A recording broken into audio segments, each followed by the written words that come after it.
Assalamualaikum warahmatullahi wabarakatuh. Alhamdulillahirrahmanirrahim. Kita bisa bertemu lagi pada perkenalkan biodata mahasiswa saya. Nama saya Septian.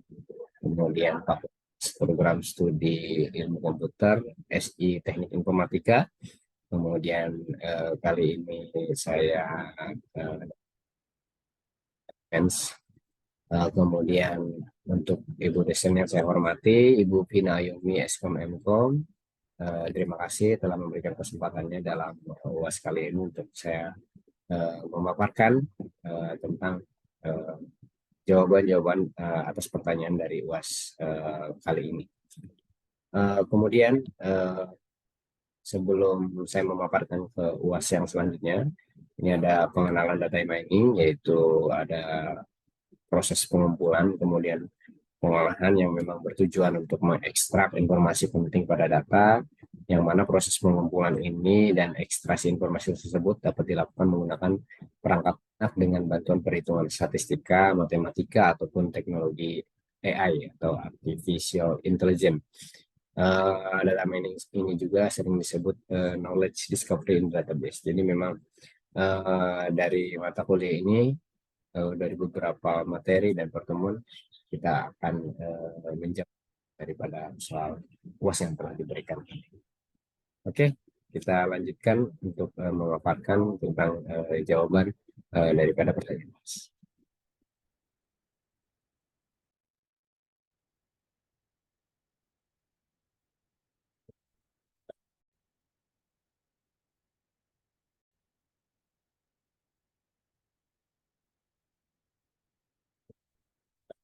Baik, selanjutnya di pembahasan kali ini saya ingin memaparkan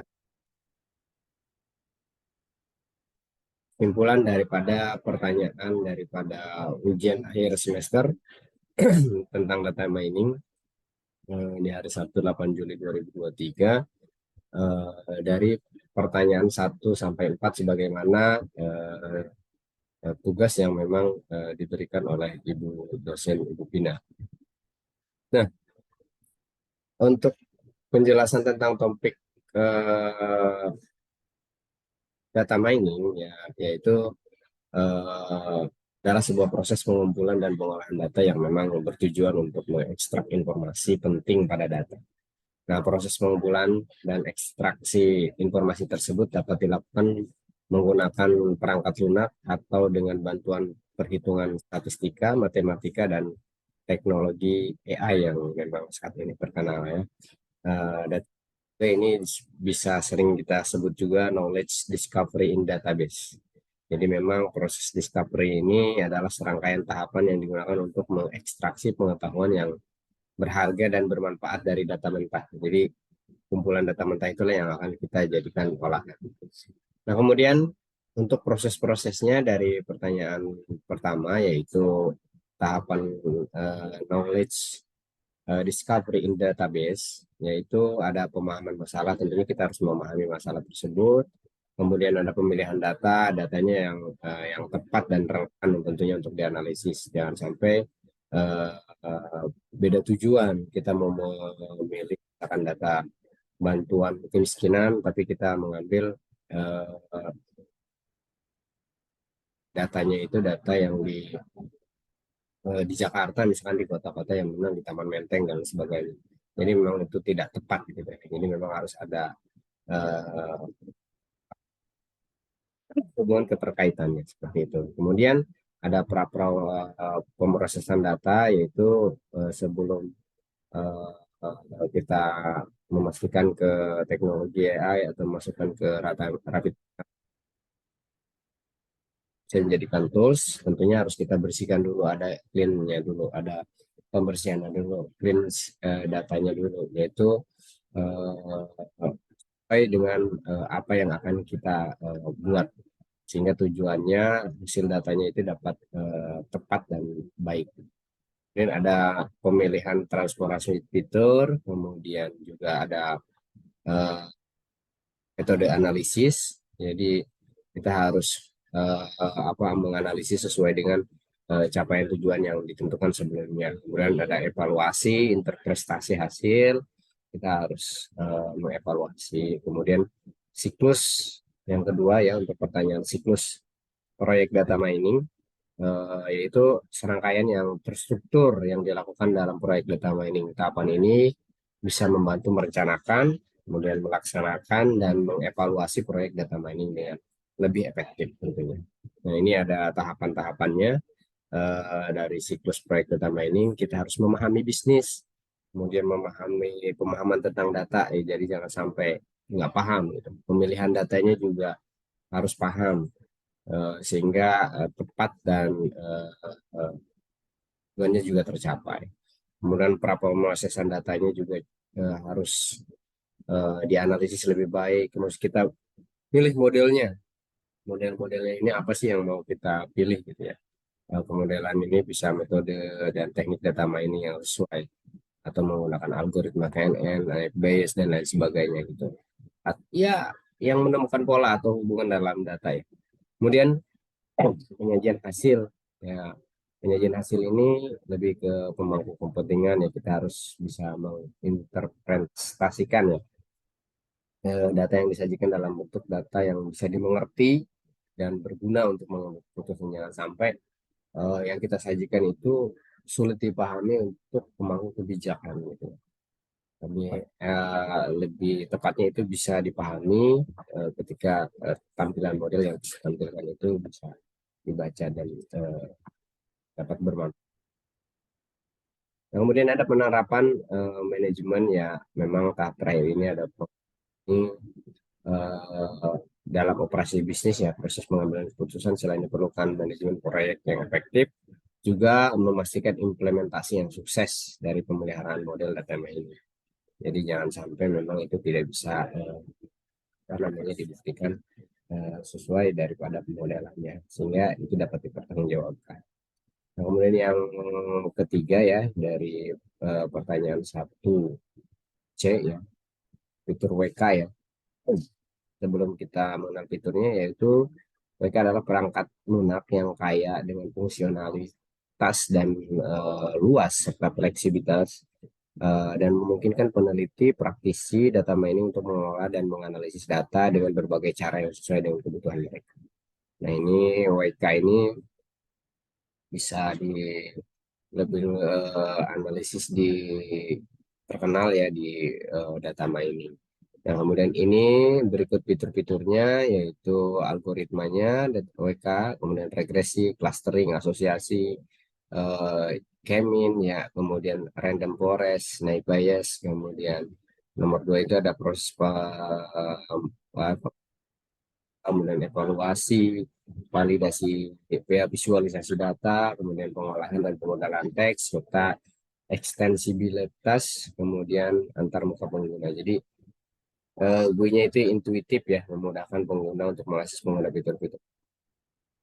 Dan lanjut ke pertanyaan nomor dua, ini uh, jelasan tentang confusion matrix, yaitu ya alat evaluasi yang digunakan untuk pemodelan prediktif untuk mengukur kinerja model klasifikasi, yaitu confusion matrix yang menggambarkan jumlah pengamatan yang diklasifikasinya dengan benar dan salah oleh model klasifikasi. Jadi modal confusion matrix ini biasanya digunakan dalam konteks masalah klasifikasi biner, di mana di sana itu terdapat dua kelas dan label. Nah, ini ada true positif, false negatif, kemudian false positif, kemudian true negatif. Nah, ini contohnya. Nah, kemudian yang kedua, berkaitan tentang pertanyaan 2B ini mengenai MAE, kemudian RMSAE. Nah, ini saya coba jelaskan. eh, eh, Apa sih itu ya? Itu metrik untuk evaluasi yang umum digunakan dalam pemodelan prediktif, statistik, dan mengukur sejauh mana prediksi model mendekati nilai sebenarnya atau nilai yang akan kita amati. Itu berikut adalah metrik-metrik MAE. Ini MAE, RMSE ya. Ini ada kalau MSE yaitu root mean square error. kemudian ada akar kuadrat dari rata-rata dari kuadrat selisih antara prediksi model dan nilai sebenarnya, kemudian RAE relative absolute error, kemudian RRSE relative root square error, ini rasio antara RMSE dan selisih standar variabel yang kita amati terlebih dahulu di data yang memang kita miliki. Nah, kemudian metode precision call, kemudian ada precision, recall, kemudian F1, F-measure ya. Nah, kemudian untuk pertanyaan 3 tentang persamaan regresi linear, yaitu persamaan matematis yang memang digunakan untuk memodelkan hubungan linear, kemudian antar variabel independen yaitu X dan variabel dependen Y dalam analisis regresi linear. Persamaannya ini memiliki bentuk umum ya. Di sini Y adalah variabel dependen, X variabel independen, kemudian intercept, kemudian koefisien regresi, dan ada istilah kesalahan, ada error term.